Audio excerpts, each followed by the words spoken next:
I come to the garden alone while the dew is still on the roses. And the voice I hear falling on my ears, the Son of God discloses.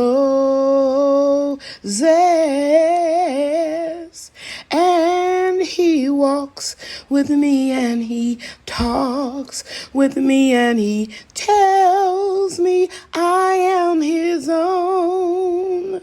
And the joy we share as we tarry there, none other has ever known. Okay, guys, it is a beautiful day in the neighborhood. 70 degrees. And today is Thursday. And I just got my order in from Stark Brothers. And I posted it on the community board that they had a sale on February the 2nd, 22. They were only charging $2.27 to ship trees. So I bought a tree that I've been wanting for a while. It's a semi-dwarf pink lady. And that just simply means that the root stock is semi-dwarf. It's a good, vigorous root system. It just was delivered through FedEx a few minutes ago. So let me show you what I'm going to do with this pink lady. I pulled some compost out of here. Well, I should say matter that I was going to compost. I put it inside of this container that I had chosen for this tree. This tree will only be in this container for about 18 months or less. And I'm putting some uncomposted material here. And I sprinkled a little perlite from right there on it. And then I'm going to put this bag of Bigger potting mix. But before I do that, I'm going to go get a cup of worm castings. And hopefully, because I find sometimes worm castings have eggs in them. And they will grow into worms and eat up this organic matter. And let me just show you right here, there are big holes at the bottom of the pot. So when I put it out in the food forest, worms will go inside of there as well. Okay? So let me get my worm castings and then I'll be back. So I am sprinkling 18 ounces of worm castings over a material that is going to turn into compost. And next, I'm going to fill it up with the potting mix. Stark Brothers already pruned the tree, so you don't have to do any pruning.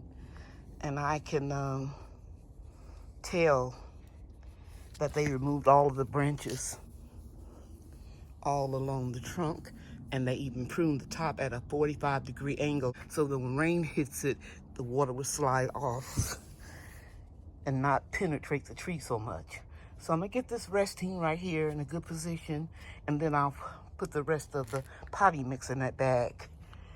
I want the tree roots to have plenty of room to grow. So remember, we have some compost at the bottom, fresh compost.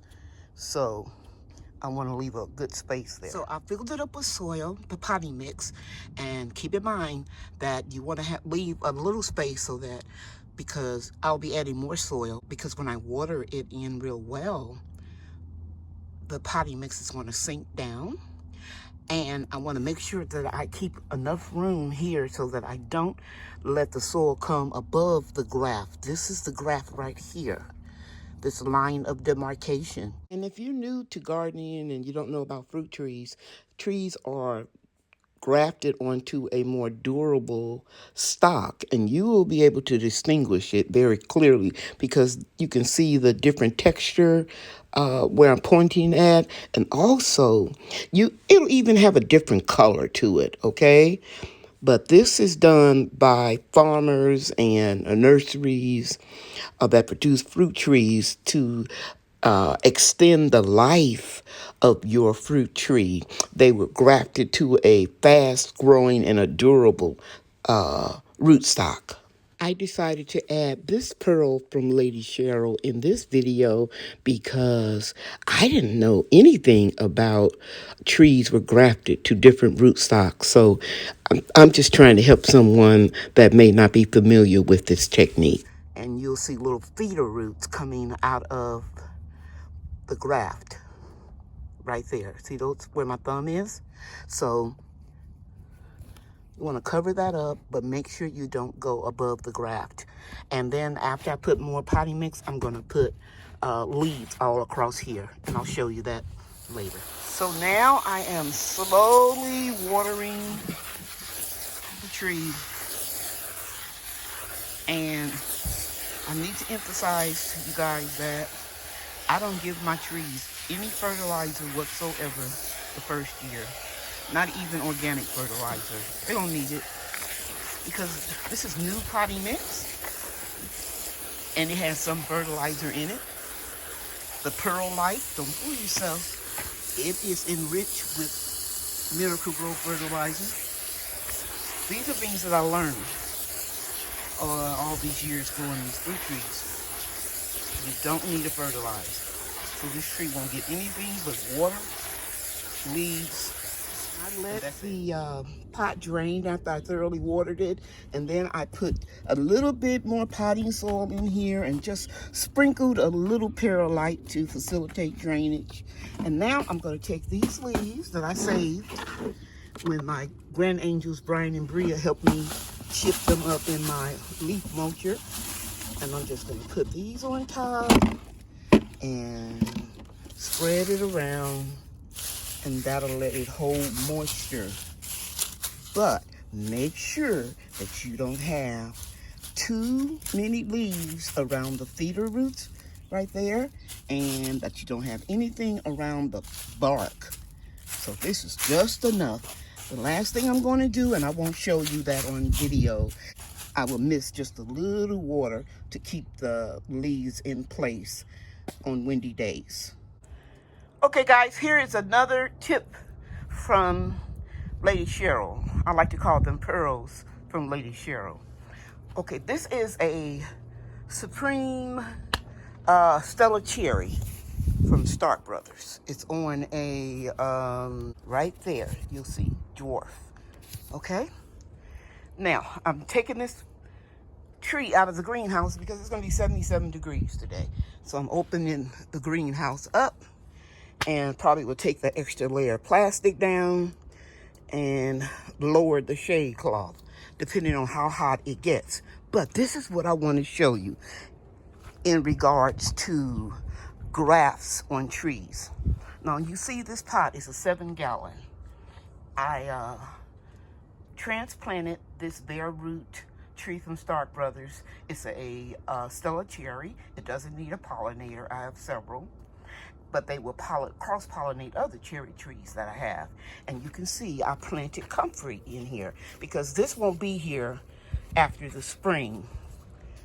Maybe another year. I don't know.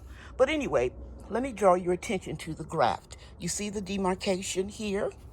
This is the graft line. So I will bury this all the way in the ground to here.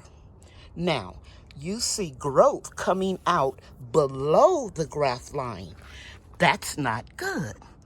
One thing, the tree is still dormant, okay? Now, this is growing because it's growing from the rootstock. We don't need that. I'm just going to pinch it off right now, but I'll come back with sanitized pruners and cut it all the way to the bark. That way, we'll stop it from growing again, because we don't want to take energy from the tree roots while it's getting established and once it begins to come out of dormancy and grows. Remember that. Never let anything grow from the rootstock, and that would be below the line of demarcation. Now, here's another pearl from Cheryl. Not all trees need a rootstock to be grafted to grow vigorously and last a long time. One of those trees is the fig tree. This brown turkey fig tree, actually it's 3 of them. I made 3 air layers off of my real large fig tree. One of them, this is, like I said, a brown turkey. I air layered it. I'll link in the description the video so you can I can share with you how you do it, and you can see that they're coming out of dormancy. Let me get closer so you can see. And I will be giving these to my children in the spring. Okay? And I want to show you one more thing about fig trees. Okay, guys, there's another way you can multiply trees besides air layering. You can also take small cuttings and root them in soil. And that's what I did for this tree here. It's a sapling, actually, but it will grow very fast. And here's another one. And I sent some of these to my subscribers. These only 2 I have left. I'm keeping them, and I'm letting them get some sunshine today. Here are some more brown turkey fig cuttings that I am rooting that are trying to come out of dormancy. You can tell if it's putting on roots by the resistance that you get when you pull on them.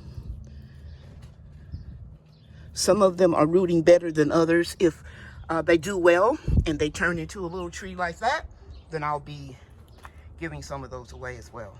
And I'll probably sell some more. We'll see. Now, trust me, if I wasn't making a video and I was just going straight through the process, this procedure would not have taken me over 5 minutes to do. I prolonged it by sharing with you step by step what I do. So I hope you would take that into consideration, that I also tacked on to this video some helpful hints that you can store or write down in your journal when you start growing fruit trees. Thank you so much for watching this video. I know you could have been watching a lot of other videos right now, and I just appreciate you taking the time out to check my channel out today. And please, if you like this video, please subscribe, turn on the notifications, and share this video with your friends. Take care, everybody. Bye now.